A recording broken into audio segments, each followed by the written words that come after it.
আমাদের গল্প শুরু হয় এমন একদল শিক্ষার্থীদের গল্প নিয়ে, যারা এই চিরন্তন সত্যটাকে মিথ্যা প্রমাণ করে দিয়েছিল।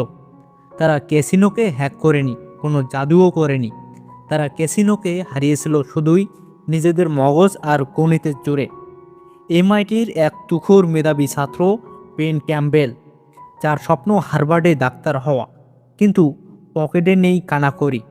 এই টাকার প্রয়োজনে সে জড়িয়ে পড়ে তার প্রফেসরের তৈরি এক গোপন দলে, যারা প্রতি উইকেন্ডে লাস ভেগাস কাঁপিয়ে বেড়াতো কার্ড কাউন্টিং নামের এক অদ্ভুত গাণিতিক কৌশলে। এই মুভিটি সম্পূর্ণ সত্য ঘটনার উপর ভিত্তি করে তৈরি। পুরো ঘটনাটি জানতে হলে ভিডিওটি শেষ পর্যন্ত দেখতেই হবে। বন্ধুরা, আপনাদের জন্য অনেক কষ্ট করে ভিডিও বানাই, কিন্তু সাবস্ক্রাইব রেট খুব কম। প্লিজ সবাই এখনই সাবস্ক্রাইব করে দিন। চলুন দেখে নিই টান টান উত্তেজনায় ভরা 21 মুভির আসল রহস্য। মুভির শুরুতেই আমরা দেখতে পাই আমাদের নায়ক বেন ক্যাম্পবেলকে। বেন এমআইটির একজন অত্যন্ত মেধাবী ছাত্র। তার মেধা এতটাই তুখর যে সে তার গ্র্যাজুয়েশন কমপ্লিট করার আগেই হার্ভার্ড মেডিকেল স্কুলে ভর্তির সুযোগ পেয়ে যায়। তার স্বপ্ন ডাক্তার হওয়া, কিন্তু মেধা থাকলেই কি সব হয়? দরকার টাকা। হার্ভার্ডে পড়ার জন্য পেনের দরকার $3 লক্ষ, যা বাংলাদেশি টাকায় প্রায় 3.5 কোটি টাকার সমান।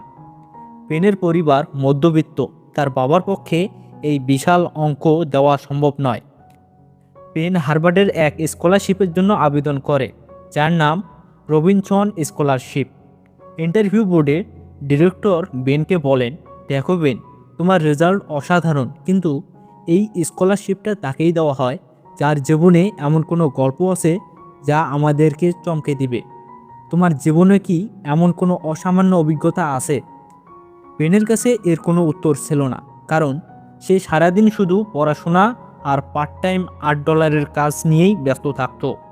তার জীবনটা ছিল একেবারেই সাদামাটা। মন খারাপ করে বেন ফিরে আসে।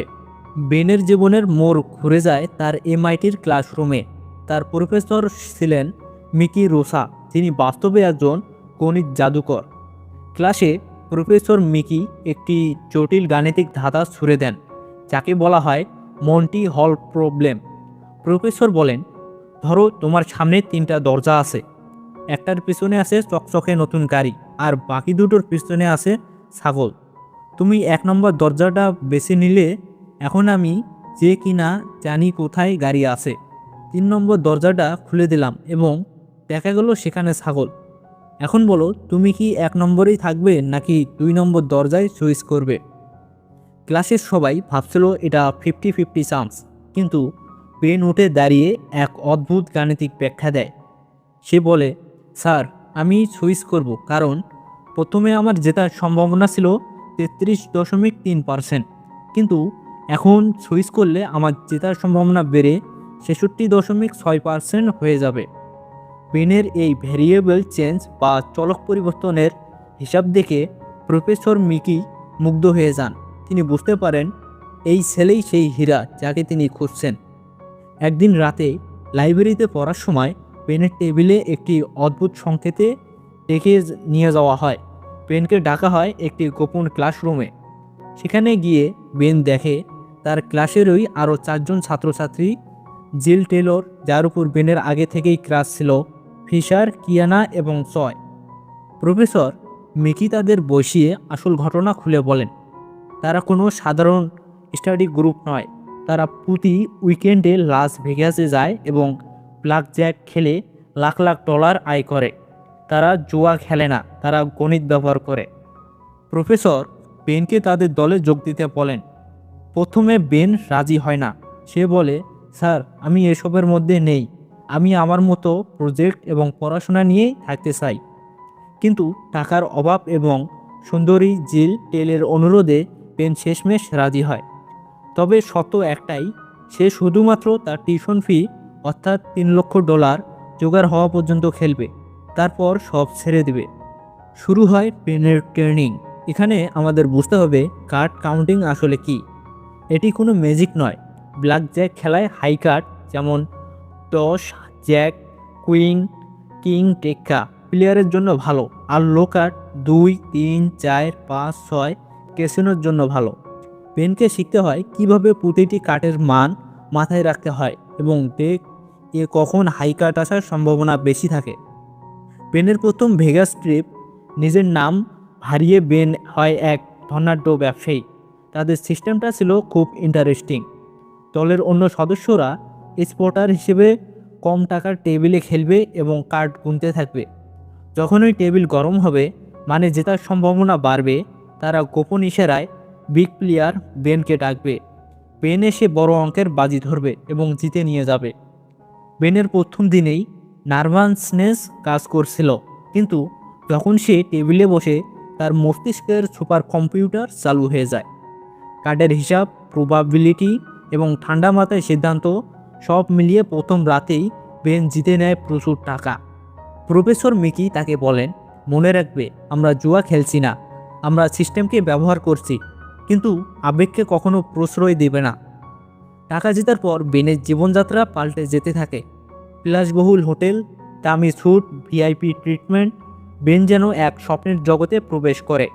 সে তার সেই $3 লক্ষ লক্ষ্য খুব দ্রুতই পূরণ করে ফেলে। কিন্তু টাকার নেশা কি এত সহজেই ছাড়া যায়? বেন এখন দৈত্য জীবনযাপন করছে। সপ্তাহের 5 দিন সে এমআইটি সাধারণ ছাত্র, আর বাকি 2 দিন ভেগাসের রাজা। কিন্তু এই নতুন জীবন বেনের পুরনো জীবনে প্রভাব ফেলতে শুরু করে। তার বেস্ট ফ্রেন্ড মাইলস এবং ক্যাম, যাদের সাথে মিলে সে একটা রোবোটিক্স প্রজেক্ট বানাচ্ছিল, তাদের সে অবহেলা করতে শুরু করে। বেনের আচরণে অহংকার চলে আসে।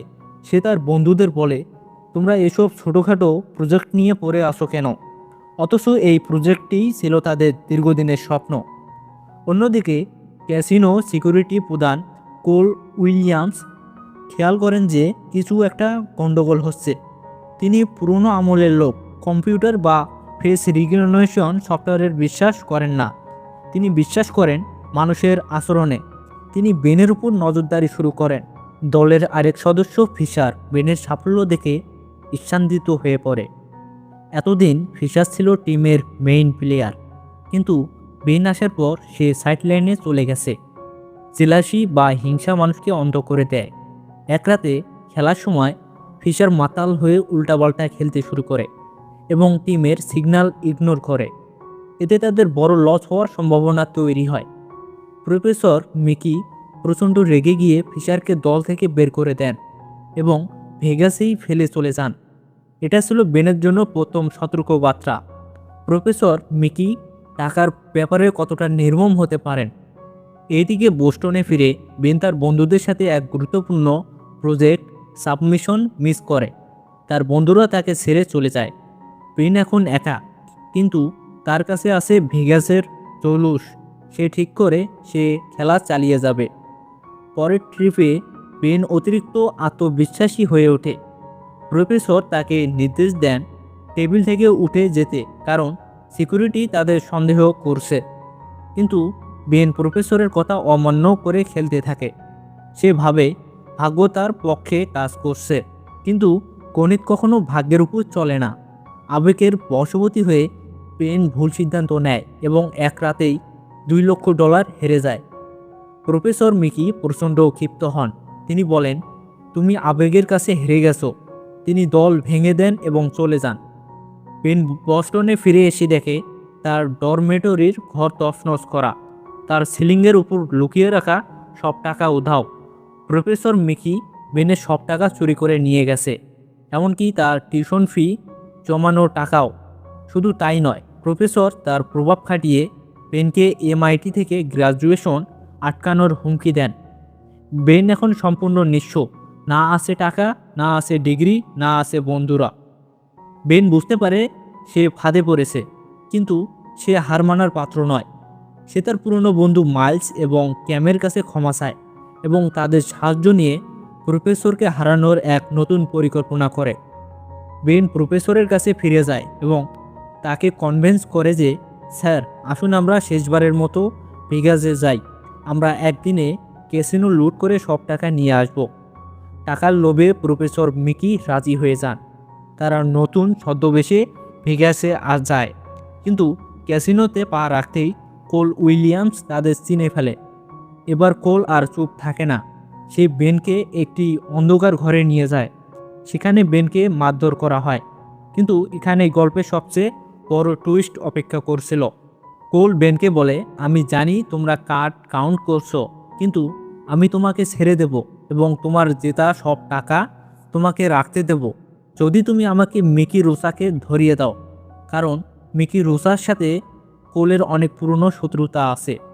বেন এই ডিল বা চুক্তিতে রাজি হয়ে যায়। Final showdown. বেন এবং প্রফেসর টেবিলে বসেছে। তারা জিততে শুরু করে। ঠিক তখনই কোল তার সিকিউরিটি টিম নিয়ে এগিয়ে আসে। বেন সিগন্যাল দেয় পালানোর। প্রফেসর মিকি বেনের কাছ থেকে চিপসের ব্যাগটা ছো মেরে নিয়ে দৌড়াতে শুরু করেন। তিনি ভাবছেন তিনি সব টাকা নিয়ে পালাচ্ছেন। পুরো ক্যাসিনো জুড়ে দৌড়াদৌড়ি হয়। শেষে প্রফেসর মিকি এক লিমুজিনে গিয়ে ওঠেন। তিনি যখন স্বস্তির নিঃশ্বাস ফেলে ব্যাগটি খোলেন, দেখেন ব্যাগে টাকার বদলে চকলেট আর নকল কয়েন ভরা। আসলে বেন জানতো প্রফেসর তাকে ধোঁকা দিবে, তাই সে আসল টাকাগুলো জিল এবং টিমের অন্যদের নিয়ে আগেই সরিয়ে ফেলেছিল। প্রফেসর বুঝতে পারেন তিনি বেনের চালের কাছে হেরে গেছেন। ঠিক সেই মুহূর্তে লিমুজিনের ড্রাইভিং সিট থেকে বেরিয়ে আসে কোল উইলিয়ামস। প্রফেসরের খেলা শেষ। তবে গল্পের এখানেই শেষ নয়। বেন ভেবেছিল সে কোলের সাথে ডিল অনুযায়ী তার টাকা রাখতে পারবে, কিন্তু কোল উইলিয়ামস বেনকেও বন্দুকের মুখে রেখে সব টাকা কেড়ে নেয়। কোল বলে, আমি এখন অবসরে যাচ্ছি। এই টাকাটা আমার রিটায়ারমেন্টের ফান্ড। তবে ভয় পেও না, আমি তোমার ভবিষ্যৎ নষ্ট করব না। বেন টাকা হারায়, কিন্তু সে এক নতুন অভিজ্ঞতা অর্জন করে। দৃশ্য আবার ফিরে আসে মুভির শুরুর সেই ইন্টারভিউ রুমে। হার্ভার্ডের ডিরেক্টর বেনের দিকে তাকিয়েই হাঁ হয়ে আসেন। বেন তার গল্প শেষ করে বলে, স্যার, আপনি চেয়েছিলেন এমন এক অভিজ্ঞতার গল্প যা আপনাকে চমকে দিবে। আমি কি সেটা করতে পেরেছি? ডিরেক্টর মুগ্ধ হয়ে যান। বেন তার মেধা, সাহস এবং এই অসামান্য অভিজ্ঞতার জোরে স্কলারশিপটি পেয়ে যায়। মুভির শেষে আমরা দেখি বেন তার বন্ধুদের সাথে আবার মিলিত হয়েছে। টাকা হয়তো গেছে, কিন্তু সে নিজেকে ফিরে পেয়েছে। বন্ধুরা, এই মুভি আমাদের শেখায় মেধা একটি বড় শক্তি, কিন্তু তার চেয়েও বড় শক্তি হলো সততা এবং বন্ধুত্ব। শর্টকাট পথে হয়তো দ্রুত উপরে ওঠা যায়, কিন্তু সেখানে টিকে থাকা যায় না। 21 মুভিটি আমাদের মনে করিয়ে দেয়, জীবনের জুয়ায় জিততে হলে শুধু কার্ড গুনলে হয় না, মানুষকেও চিনতে হয়। ভিডিওটি ভালো লাগলে লাইক দিন, আর এমন আরও মুভি এক্সপ্লেনেশন চাইলে কমেন্টে জানান। আজকের মতো এখানেই বিদায়। আল্লাহ হাফেজ।